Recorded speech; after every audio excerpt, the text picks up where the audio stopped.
half hour. Absolutely perfect.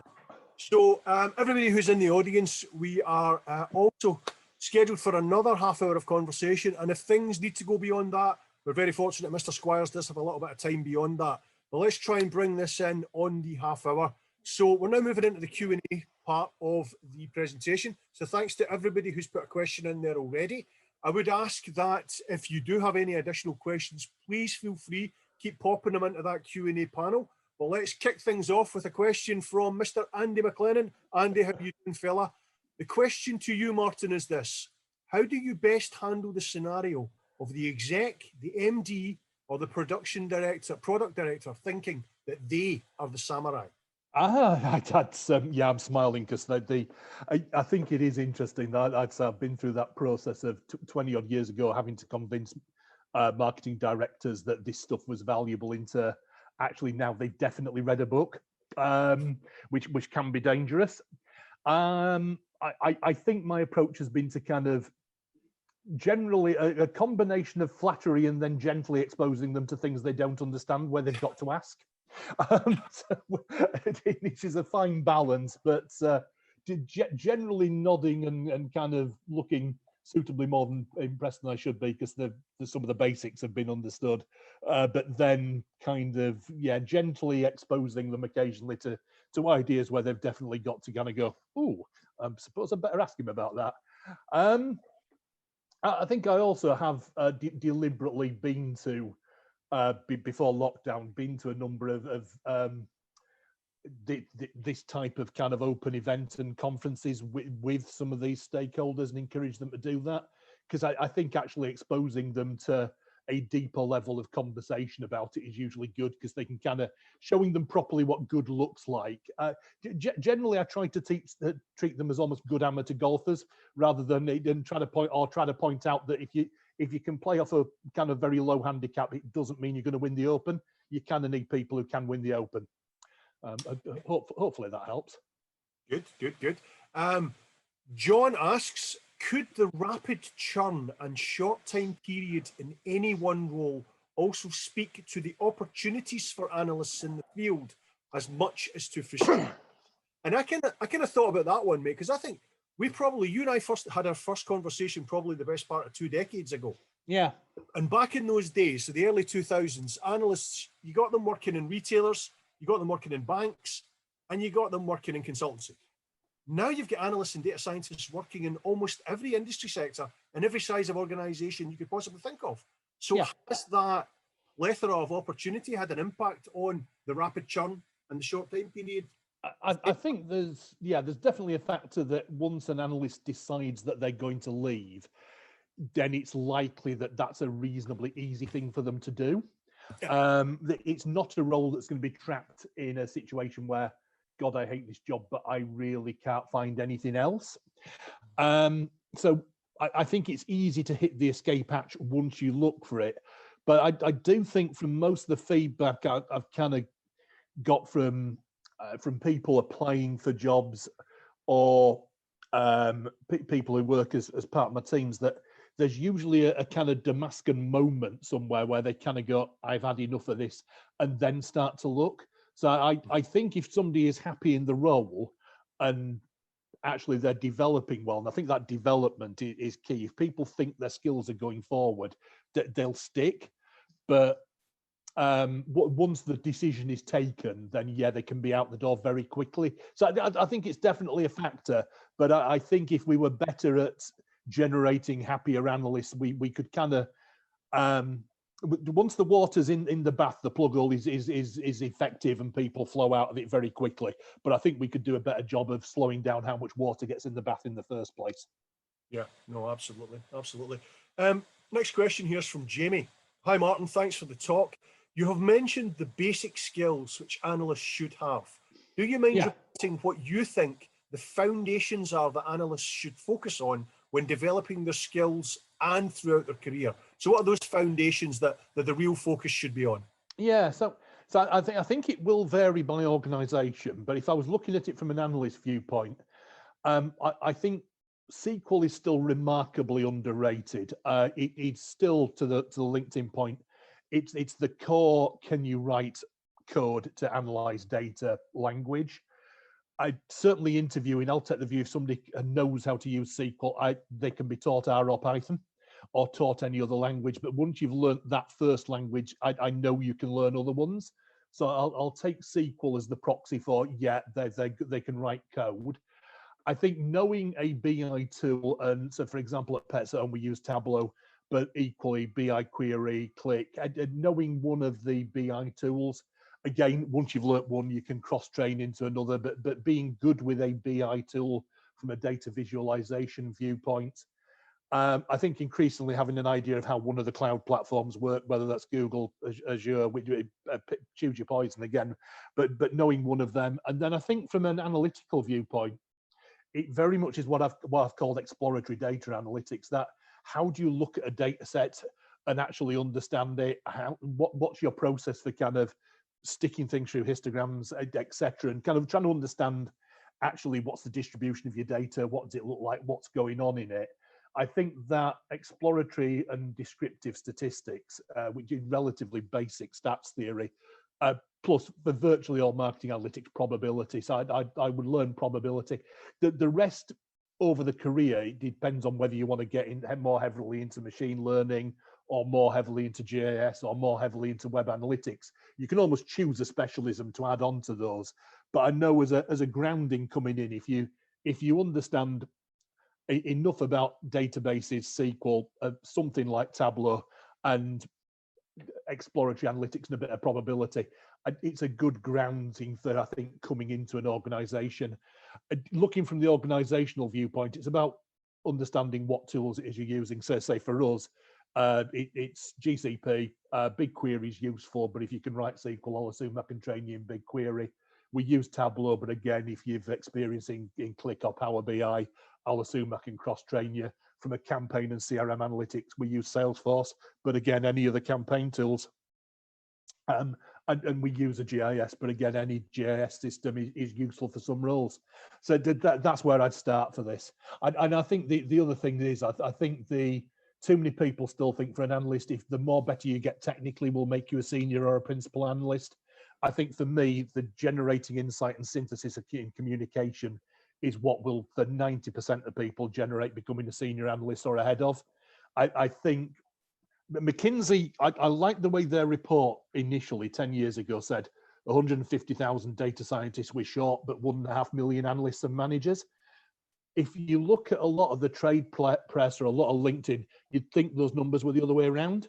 The industry has spent so much time trying to fix the problem of 150,000 really hardcore data scientists being missing. And the universities can do a good job of actually training that level of technical. That 1.5 million, 10 times more people actually with what I would call those core analytics skills missing. And those roles, it's like the difference between GPs and surgeons. You need a number of surgeons. They're absolutely important. You need consultants. But actually, you need a good GP. And to the point on what's a data scientist, try telling your GP they're not a proper doctor and see how quick you can get on the waiting list. You need good GP. There's that a good analytical GP is, I think, are worth their weight in gold. You've brought me to just the most perfect juncture here for, and I don't know if you remember a series of conversations you and I had about 6 years ago about academia, about universities, and about what the output of the university was against the needs of industry. And my question to you is this, that the propensity for those McKinsey type consultancy skills, the investigative interviewing skills, are not frequently found in the types of people who enter into the analytics industry. So do you think that universities should spend more time teaching and inculcating these skills into under and postgraduates before they enter into industry? Yeah, absolutely. It'd be great if people came in with some of these skill sets. I mean, some of the best people where I've interviewed or talked to have had more data journalism backgrounds. So oddly, because it's almost actually people who've done journalism. It's that piece of how do I gather my information? What data sources do I go to? Who do I need to interview? How do I pull my story together? That journalistic skill set. So yeah, consultancies, say journalism would be another key source, but the more people come with that skill set, I think the better. And I think say it's still in very short supply. It almost has to be trained in-house at the minute. Yeah, no, I think, I mean, from my perspective, it's one of those ones that we often hear a very similar story from a lot of industry leaders, and it seems to me that there is obviously a lag or a delay from what industries say they need to what's being taught at university, but also working within the confines of the available time and resource at you. They can't teach everything, so there's always going to be a bit of a disconnect. Okay, moving on then. Question from Miro. And hi, Miro, how you doing, fella? What are the biggest gaps in candidates? And he's referring to here about both fresh graduate and experienced profiles. So what are the biggest gaps in profiles these days, in your opinion? And what yeah, I think it comes to the generate insight and synthesis. So I'm probably talking about what I don't like, which is I get far too many CVs, which are still a list of technical tools. So the first page is still a list of kind of which algorithms do I know how to use and which tools. It's a bit like actually you're hiring somebody to kind of build an extension and them telling you you've got a trowel. It's like, show me pictures of other extensions you've built. Show me examples of what you've done. Let me see what you've created rather than, look, I've got a really nice trowel. Yeah, great. So I still get way too many people who've got a really nice trowel rather than telling me what they can do with it. I would love people just to come in and I hired one guy years ago. I still do ask the question of tell me why your current employer employs you as an interview question. And the amount of people who will give me a very dull answer on, I write algorithms to do, and I'm usually asleep by the time they're finished. And actually, I had one guy pretty much on the spot because he said, yeah, I work with the direct marketing team, and it was in a large insurer to ensure that we maximise the profitability of our marketing acquisition program, which added 2.5 million quid to bottom line last year. Thank you, you're hired. That piece about people it's that commerciality and that this is why I'm here versus kind of hobbyist. I think that is the biggest missing piece. And you still do get far too many candidates who turn up who kind of haven't done the basics of go. If you go look round if you've got an interview with a retailer, go look round the damn shop the week before. Yeah, I'd have a look, talk to some customers, talk to a store manager. They'll usually talk to people. There's still a shortage of candidates who've done the homework and then done why are these guys recruiting a data science and analytics team then? I wonder what they're doing with it. Yeah. And because even if they can't tell you the actual answer, being able to ask you questions. I like people ask me questions about, I looked at your website, what are you doing with this data over here? That's good. To your point there about the actual deliverables or the quantifiable achievements, it's something that it's advice I give constantly to particularly people who are at the senior end of their career. If you are building a CV, the first thing I should see under your contact details are your achievements, not a list of technologies you've used. Yeah, what have you done? The first thing anybody should see should be your achievements. That way you've almost got the job before you're in the room. Yeah. Okay, moving on. A question from Eleanor. Really enjoying the talk, but I am thinking about the importance of having diversity in the data analysis team and how you achieve it. Your nappy example might have been considered if you'd had a young mum in your team. Very good point. Yep. Skills might be a barrier for some people where they score highly in some of the other competencies. Also, it's not certain that everyone has experience of Dungeons and Dragons. Great point. And it's about that balance and mixture in the team. Yeah, it's interesting. I use D&D because I used to use Football Manager on the skills that were in Football Manager, and actually, I figured out that was probably very on a gender biased basis. That wasn't the greatest idea. So, both my daughters play Dungeons and Dragons, so I was trying to kind of move away from football. But the more sensible answer, I do. I was at Boots for a long time before Pets at Home, and we actually had slightly more women in the team than men at Boots. I think Boots have won awards for diversity within their analytics area. What we didn't have, unfortunately, to the mums example, we either had people who were not yet mums or people where they were mums where the kids were older. We had an age gap kind of in the middle, which actually was one of the things we learned out of this, that we definitely didn't have some key demographics covered. One of the things we did, again, it comes back to the technical side. we did a piece of work. You can download a tool online which lets you look at any text, but it certainly does job adverts, and it will basically give you a gender bias of whatever the text is. And we put basically our job descriptions and our adverts through that and found, oh crap, they are very, very male, and we changed that. We used that. And that absolutely spun it around. And so it meant that we moved away from we need these technical skills, etc., to do you want to understand more about how people shop boots? Are you interested in shopping behavior? It's almost, we want to hire people who look at somebody's shopping basket in Sainsbury's in front of them and try to figure out what on earth they're doing with the stuff they put in there. Yep. So our ads talked about that, and they talked about the brand far more. And the other thing we learned with it, again, there's a lot of empirical studies on it. Women will tend to look at a list of 10 technical things and think if they can't do all 10, they won't apply. Men will look at it, and if they can do 7, they'll kind of think I can blag the other 3 before the interview. I'll learn them fast enough not to get sacked. Or I've got 2. It's worth a punt. Yeah. So there is a real gender bias in there. So again, we moved away and we're talking far more about what people, again, what the outcomes were rather than the inputs. So again, I will recruit people with a couple of technical skills, like if they've got the 5 C's, because I can train technical. I can't beat out stupid. HR won't let me. Miro's question kind of follows on from this. So Miro's second question. Some argue that the current shortage of data analytics and science can be bridged by AutoML or similar tools. However, some, and I echo, argue that this may create more challenges. And then he's put an acronym here, which is GIGO, Golf India, Golf Oscar. What is your opinion? Automated tools will just let people do stupid things faster. Amazing. The greatest There's a Martin Squires quote right there. Yeah, the greatest example would be if you've got an automated machine learning tool and you're trying to use it to generate stuff at the minute. How does your automated tool handle lockdown last April? Yeah, because your sales just kind of went woomph. It's like, does that looks normal? To automated tool won't have a clue that was lockdown. It won't understand that groom rooms in Pets at Home were shut for a while and then open for medical grooms only. It gets none of that. You need analysts to interpret the data.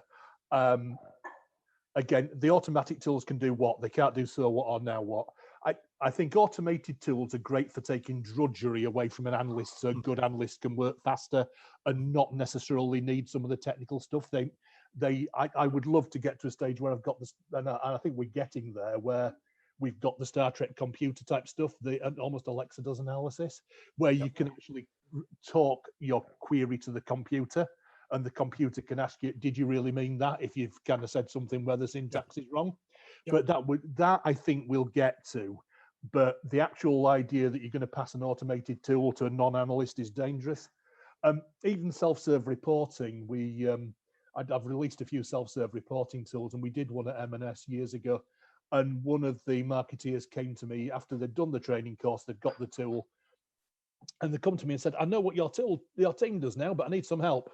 What do you mean? And they just said, because when I was just looking at the tool and I was told on the course which buttons to press to do what, it all looked really easy, and I can do the drill down on this, drill across on that, answer, yay. Now I'm sat with a business problem and I've got to work out how to actually log onto this and get the answer. I've no bloody clue how to do that. Your team can actually take a problem and work out what to do on a database with it, and I can't. And there's a real skill with that. So yeah, I am not a fan of automated tools. Miro had a supplementary question, but I can actually answer this question on your behalf, Martin. He asks, how do you solve the talent shortage in your company? Brackets, upskilling, centre of excellence. And the answer is, you engage Josh Smith at MBN. A good agency is actually worth its weight in gold, to be fair, because there is still a lot of people who will just look on LinkedIn for people with analyst in the title. And so you need to avoid those, that's a certain. Thank you for that. Solid endorsement, sir. Yeah. Aaron follows up. Great presentation, Martin. On curiosity and creativity, what are your thoughts on finding the balance between ensuring that analysts have time and scope to explore whilst ensuring that these are aligned to the overall strategy?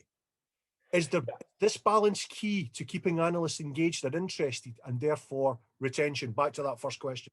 Yeah, so I've blatantly stolen an idea on time management from some of the consultancies. So you speak to the sort of analytics consultancies, and broadly, they'll have an assumption that 75 to 80% of an analyst's time is billable. The other 25 to 20 is made up of varies between administrative gunge that needs to be done, which might be 10%, and then 10 to 15 is development. What we've done is say 10% of the analyst time should be development, and that can either be formal training, working on new projects with skills that you've not actually got where you need to learn a skill, or actually just coming up with a project which is, I'm going to do this as my development project. And then if it doesn't fly anywhere, it doesn't fly anywhere. They've learned something. If it then turns into something where we go, oh God, we should be looking at, we can take that into the business as usual process and go, guys, we think we should look at that over here. But it's about that assumption that, and yeah, there's moments where the workload just gets horrendous and you kind of fall away from it for a while, and you've got to kind of watch and push it back to normality. But in a normal state of things, we're trying to heavily try to defend that 10% development time. Yeah, absolutely. Andrew comes in. Do you feel that there is a critical need to learn how to use a blending tool, for example, Alteryx or KNIME? I've got to admit, I do tend to like Alteryx. I think it depends on your data setups. Again, if I'm looking at that technical mastery box, and I guess part of what I was saying, where each company will have a slightly different set of technical tools that will be your toolkit. I would say the more disparate data sources you have to mash together, then something like Alteryx would absolutely be on there. So Boots used Alteryx, and we used it particularly on the pharmacy side because you were having to deal with so many open data sources and NHS data, and so you had to fetch in a lot of external data. It was great. That absolutely was part of the competency framework at Boots. For Pets at Home, most of the stuff, it's a relatively smaller number of data sets. We don't really have a use case, so it's not on our list, but it will be appropriate for a number of organizations. It just depends on your data structure and whether that's a skill set that you need. Okay. So the answer is quite possibly yes. And certainly in terms of tools that would be useful for people to know, it would be, it's probably a nice to have to my mind, but it's one of the bigger nice to haves. Okay. Final question then from Kirsty, and I know you've just posted there that you think Martin may have answered it in a previous answer. But number one, Kirsty, you're a pal, so I'm going to read your question out. And number two, it also gives me an opportunity to bring my colleague Josh Smith in. So Kirsty asks, I agree with so much. My question, are job advertisements or recruitment teams looking for too much from candidates? I've read so many adverts asking for what is 10 plus years of talent building in brand new candidates. So do we expect too much from individuals rather than having teams of people who complement one another? And Josh, hand over to you. And if you can close things off when you are finished. Yeah, I think that's a really good question. And I think having worked with Martin, he'll agree as well too. I think it's not that your job descriptions, Martin, are absolutely amazing because it's the bare essentials. But I think what a lot of organisations are doing are adding a lot of desirable skill sets to job descriptions. I'll not name names, obviously, but working with a company yesterday, they're looking for a web analytics professional. On the job description, they're asking for Python experience as well too. After quizzing, that manager, for instance, they don't need it. It's a desirable skill set. It's just there, R, SQL, and Python. We'd nice these people to have. Where a web analyst is obviously going to be focusing on Google Analytics, Adobe Analytics, tagging, CRO, depending on what specialism they're in. So yeah, I do agree. I think we're asking for I think employers are asking for too much, and it does take a bit of whittling down to really get the bare essentials. And it really should be what we need for this person to do. And it's not just tools, it's responsibilities as well too.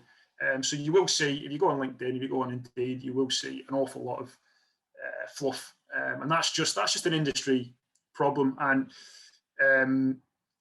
I think Rob will agree with me on this as well too.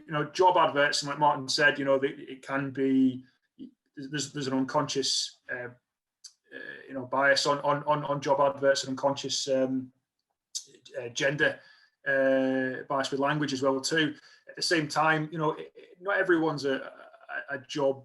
You know, it's a professional skill to write a job advert sometimes, and we're working with maybe teams that may not have that experience sometimes. So you need to take it with a pinch of salt now and again. So I think with the essential skill sets, you work with it, look at it. If something says essential, go for it. If anything says desirable, it shouldn't really be considered. Yeah. But yeah, it is an industry issue right now that we're sort of tackling with.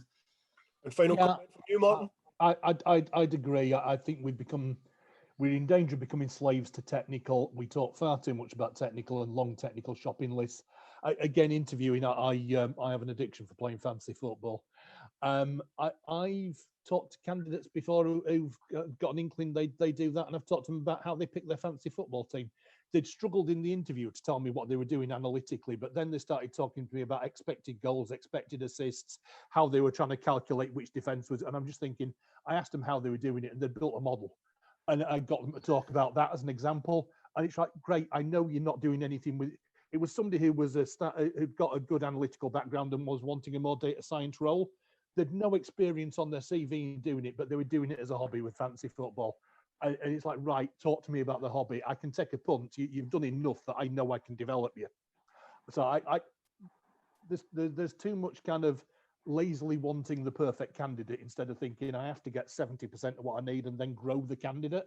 And I think that makes the people who are happier in the job because they're growing, rather than fetching somebody in with everything, sticking them in a job, and then they're going to be pissed off because they've nowhere to go anyway. No, exactly. Yeah, definitely agree with that as well too. And I think it will get better. And I think organisations like Pets are making a conscious effort as well too in that space. But no, look, thanks again, guys. I'll close this off because we're getting near the half-past mark. Well, thanks everyone for attending.